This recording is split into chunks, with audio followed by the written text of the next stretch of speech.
I'm Danny Brown, and you're listening to 1 Minute Podcast Tips, the show that helps you be a better podcaster in just a minute a week. If you enjoy the show and want to support it, you can do that with a donation of your choosing at 1minutepodcasttips.com/support. And thanks so much for supporting. And now, this week's episode. For a lot of podcasters, coming up with ideas for new episodes can be done in a number of ways. So, for example, you might use AI to come up with some initial ideas and then take it from there. Or like I often do, I'll look for questions that are being asked on the likes of Reddit, Blue Sky and LinkedIn, etc. And then create episodes for this podcast based on the kind of questions that are being asked by podcasters.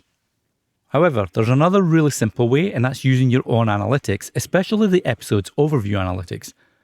Now, depending on what hosting company you use, this might be called something different, but for the most part, it's the amount of downloads and listens you get across different episodes throughout the year.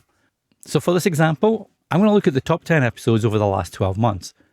They range from tips to save time in post-production and editing, how to avoid and overcome pod fade, why good mic technique is key to your podcast audio, the top 3 options you should always have on your podcast website, and more. So from there, you can start to see what kind of content resonates most with listeners. And based on that, you can now start to plan out what your content looks like moving forward. So, for example, you may do follow-up answers from your original episodes that go deeper into topics that you didn't talk about on the original episode.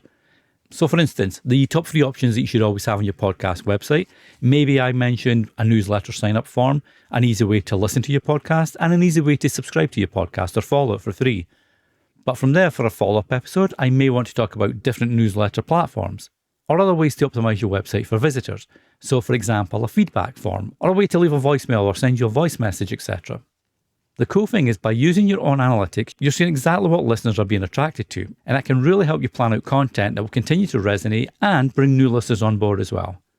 Until the next time, happy podcasting. Thanks for listening. If you enjoy 1 Minute Podcast Tips, be sure to share with your friends and other podcasters so they can enjoy it too.